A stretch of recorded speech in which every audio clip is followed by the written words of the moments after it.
समस्त मात्र शक्तियों भाई बंधुओं सादर जय श्री कृष्ण। मोक्षदा एकादशी का व्रत श्रद्धा पूर्वक विधि पूर्वक करने से और इसकी पुण्यदायिनी व्रत कथा श्रवण करने से सभी पापों से मुक्ति मिल जाती है। धर्म अर्थ काम और मोक्ष फलों की प्राप्ति सहज हो जाती है और सभी पितरों को भी मोक्ष मिल जाता है। तो मित्रों, आज आपको हम बताएंगे मोक्षदा एकादशी पूजा का शुभ मुहूर्त और इसका क्या महत्व होता है, पारण आपको किस समय अवधि में करना चाहिए। तो मित्रों, आप सभी का बहुत बहुत स्वागत है आपके अपने ही चैनल एस्ट्रो गुरुजी में। यदि आपने अभी तक हमारे चैनल को सब्सक्राइब यदि नहीं किया हो तो अभी सब्सक्राइब कर लें और बेल आइकन को अवश्य दबाएं, जिससे हमारे अगले आने वाले नए वीडियो की नोटिफिकेशन सबसे पहले आपके पास पहुंचे। आप नित्य नई नई ज्ञानवर्धक जानकारियां व नित्य का राशिफल हमारे चैनल से प्राप्त करते रहें। तो मोक्षदा एकादशी का व्रत बहुत ही महत्वपूर्ण माना गया है। एकादशी का व्रत भगवान विष्णु जी को समर्पित है। हर महीने में 2 एकादशी तिथि होती है। सभी का अपना अलग अलग महत्व और प्रभाव होता है। मान्यता ऐसी है कि मोक्षदा एकादशी का विधिवत व्रत रखने से और पूजन करने से मोक्ष फलों की प्राप्ति होती है। तो आइए अब हम जानते हैं मोक्षदा एकादशी का व्रत आपको किस प्रकार से करना चाहिए और इस दिन पूजन का श्रेष्ठ समय क्या रहेगा। तो भगवान विष्णु जी की कृपा और पुण्यों का संचय करने के लिए एकादशी का व्रत किया जाता है। व्रत और उपवास में बहुत अंतर होता है। किसी भी व्रत में प्रचलित परंपरा के अनुसार सागार फलाहार आदि लिए जा सकते हैं, परंतु उपवास अधिकतर निराहार ही किया जाता है। तो त्रिस्पर्शा और पक्षवर्धिनी एकादशी बहुत ही महत्वपूर्ण और फलों को देने वाली मानी गई है। इसी प्रकार यदि 10वीं तिथि को दिन में या रात में एकादशी तिथि हो तो द्वादशी युक्त एकादशी का व्रत करना उत्तम माना गया है। भगवान महादेव ने पक्षवर्धिनी एकादशी का महत्व श्री नारद जी को सुनाया था कि यदि अमावस्या अथवा पूर्णिमा 8 दंड की रहे, दिन रात अविकल रूप से रहे तथा दूसरे दिन प्रतिपदा में कुछ अंश उसके चले जाए तो उस पक्ष की एकादशी पक्षवर्धिनी एकादशी मानी जाती है। इस एकादशी का व्रत अधिक फलदायी और पुण्यों को देने वाला माना गया है।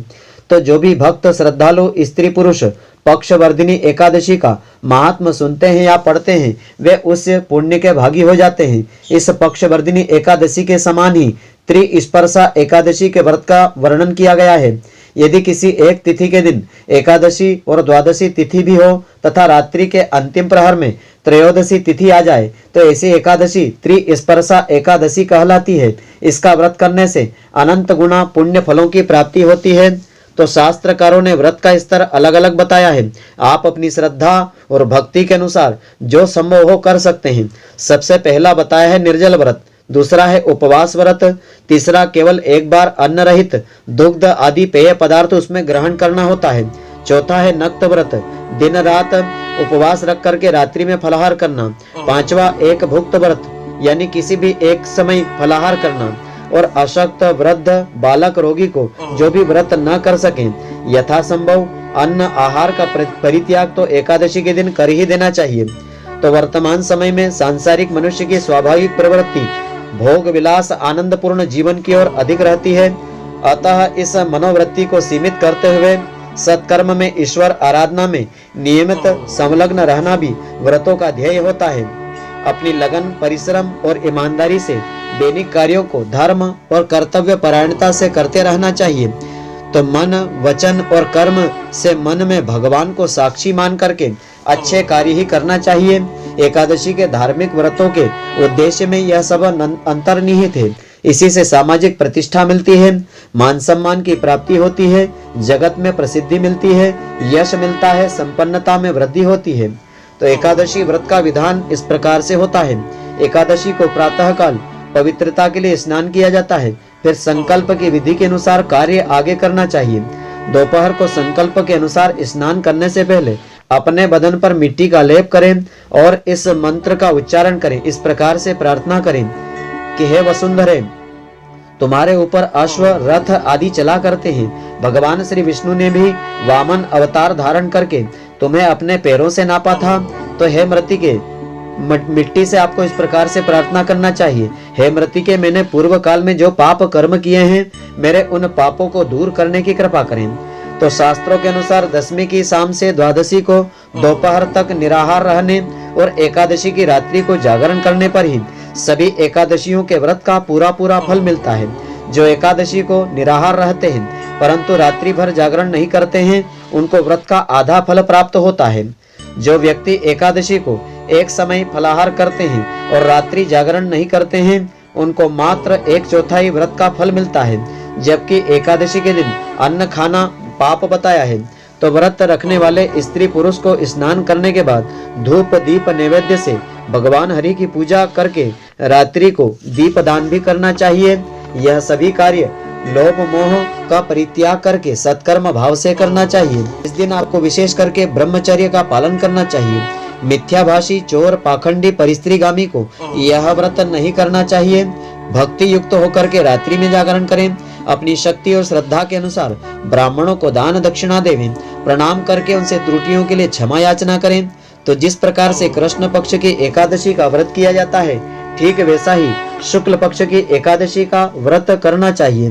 एकादशी के दिन ब्राह्मण को पहले भोजन करवाना चाहिए अथवा फलाहार कराना चाहिए। ऐसा करने में जो असमर्थ है, तो ब्राह्मण भोजन के निमित्त कच्चा सीधा सामान किसी देव मंदिर में सुपात्र ब्राह्मण को थाली में सजा करके देना चाहिए। हरिवासर में पारणा करने का निषेध होता है। एकादशी के व्रत करने वाले मनुष्य यदि सभी नियमों का पालन कर सके, तो वह उन्हें पूर्ण फलदायी सिद्ध हो जाता है। तो मोक्षदा एकादशी का शुभ मुहूर्त इस प्रकार से रहेगा। मोक्षदा एकादशी तिथि आरंभ होगी 2 दिसंबर 2022 को रात्रि 5:39 से शुरू होगी। मोक्षदा एकादशी तिथि का समापन होगा 3 दिसंबर 2022 को रात्रि 5:34 पर समाप्त होगी। पारण का समय, व्रत खोलने का समय 4 दिसंबर को दिन के 1:14 से दिन के 3:19 तक का समय रहेगा। इस अवधि में आपको इस व्रत का पारण करना चाहिए। और वैष्णव मोक्षदा एकादशी रहेगी 4 दिसंबर 2022 को रहेगी। वैष्णव एकादशी के लिए पारण का समय रहेगा 5 दिसंबर को प्रातःकाल 6:59 से आरंभ होकर के प्रातःकाल 9:04 का समय रहेगा। इस समय अवधि में आपको इस व्रत का पारण कर लेना चाहिए। तो मोक्षदा एकादशी की संपूर्ण पूजा विधि इस प्रकार से है। मोक्षदा एकादशी पर स्नान करने के बाद व्रत और भगवान की पूजा का संकल्प लेवें। फिर भगवान विष्णु जी की मूर्ति या तस्वीर को पूजा स्थान पर विराजित करें। पंचामृत से अभिषेक करावें, स्नान करावें। फिर चंदन, रोली, कुमकुम आदि चढ़ावें। पीले पुष्प, पीले वस्त्र, अक्षत, धूप, दीप, पान, तुलसी पत्र आदि अर्पित करें। इस दिन प्रभु को खीर, केला, श्रीफल और केसर भात का भोग लगावें। शुद्ध घी का दीपक जलावें। इसके बाद विष्णु चालीसा, विष्णु सहस्त्र नाम का पाठ करें। अब मोक्षदा एकादशी व्रत कथा का श्रवण करें। एकादशी कथा के समापन के बाद भगवान विष्णु जी की विधि पूर्वक आरती करें। उसके बाद अपनी मनोकामना व्यक्त करें और पूरे दिन फलाहार करते हुए भगवान का भजन करें। रात्रि प्रहर में जागरण करें। अगले दिन प्रातःकाल स्नान आदि करके भगवान विष्णु जी की पूजा करें और पारण करके व्रत को पूरा करें। पारण से पहले द्वादशी को किसी गरीब या किसी ब्राह्मण को दान देवें। इस प्रकार मोक्षदा एकादशी का व्रत का पूजन पूरा होता है। तो मोक्षदा एकादशी की पावन व्रत कथा इस प्रकार से है। इस दिन इस कथा को श्रद्धा पूर्वक श्रवण करने से इस व्रत का पूरा पूरा फल प्राप्त होता है। कथा इस प्रकार से है। मार्गशीर्ष शुक्ल पक्ष की एकादशी को मोक्षदा एकादशी कहा गया है। यह अनेक पापों का हरण करने वाली तिथि होती है। इस दिन भगवान श्री दामोदर विष्णु जी का पूजन भक्ति भाव सहित तुलसी की मंजरी डाल करके नैवेद्य, धूप, दीप नैवेद्य आदि लगा करके दीपक जला करके करना चाहिए। इस व्रत में दशमी और एकादशी के निश्चित नियमों का पालन अवश्य करना चाहिए। इस मोक्षदा एकादशी के व्रत उपवास के प्रभाव से नरक में गए हुए पूर्वजों, बंधु बांधवों, माता पिता आदि को पुनः स्वर्ग में स्थान मिलता है। तो प्राचीन काल में चंपक नामक नगर में वैखासन नामक राजा राज्य करता था। उसके शासन में चारों वेदों के ज्ञाता अनेक बुद्धिमान ब्राह्मण भी रहते थे। एक दिन रात्रि को स्वप्न में राजा ने अपने माता पिता को नरक में पड़ा हुआ देखा। उनको नरक में देख करके वह बड़ा ही दुखी हुआ। विद्वान ब्राह्मणों को सभा में बुला करके उन्हें स्वप्न का सारा हाल कह सुनाया। तो हे विद्वान ब्राह्मणों, मैंने रात्रि को स्वप्न में अपने माता पिता को नरक में दुखी होते हुए देखा है। तो बार बार रोते हुए नरक से मुक्ति दिलवाने की वे मुझसे प्रार्थना कर रहे थे। हे पुत्र, हमारा उद्धार करो। वे वहां पर अत्यंत बेचैन और दुखी हैं। तो हे ब्राह्मणों, इससे मुझे महान कष्ट हो रहा है।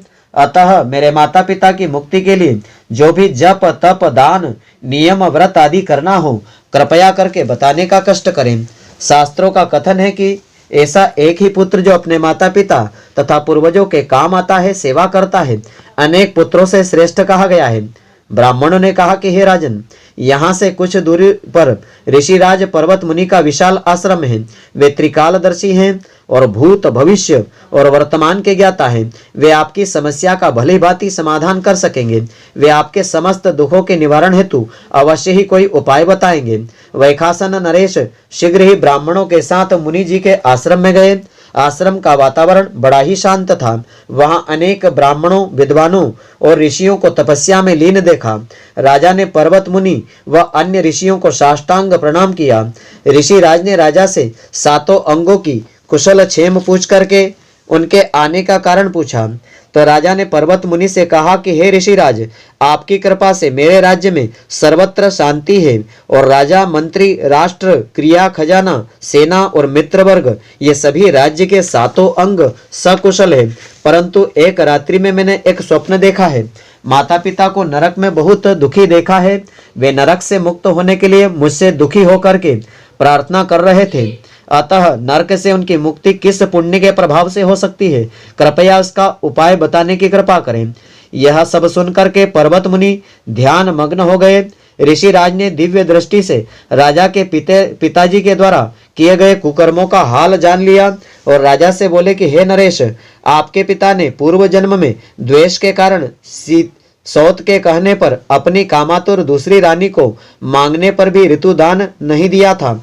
उसी पाप कर्म के कारण तुम्हारे पिताश्री आज नरक भोग रहे हैं। अतः हे नरेश, उनकी मुक्ति के लिए एकादशी के व्रत को आप श्रद्धा पूर्वक परिवारजनों सहित विधि पूर्वक उपवास का नियम पालन करें, तो उससे प्राप्त पुण्य को अपने माता पिता या पूर्वजों को दान देने का संकल्प लेकर के अर्पित करें।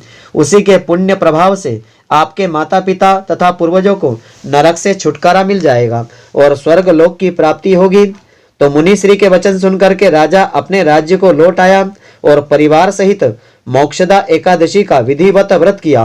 उस व्रत के उपवास के पुण्य को राजा ने अपने पिता को अर्पित करके संकल्प छोड़ दिया। उसी पुण्य के प्रभाव से राजा के माता पिता को नरक से मुक्ति मिली और वे अपने पुत्र से बोले, हे पुत्र, तेरा कल्याण हो। यह कह करके वे सब स्वर्ग लोक में चले गए। तो यह जो कथा है ब्रह्मांड पुराण में वर्णित की गई है। इस व्रत में फलाहार का विधान इस प्रकार से है। इस दिन बिल्व पत्र का सागार लेना चाहिए। इस व्रत में दूध, फल, सिंगाड़े के आटे के पदार्थ ले सकते हैं। तो मित्रों, आशा करता हूं कि आपको हमारी यह ज्ञानवर्धक जानकारी पसंद आई होगी। यदि आपको पसंद आई हो तो आप हमारे वीडियो को लाइक व अधिक से अधिक शेयर अवश्य करें, जिससे अधिक से अधिक भक्तजन इसका लाभ प्राप्त करते रहें और इसका पुण्य फल आपको भी मिलता रहे। धन्यवाद। जय श्री कृष्ण मित्रों, फिर मिलेंगे।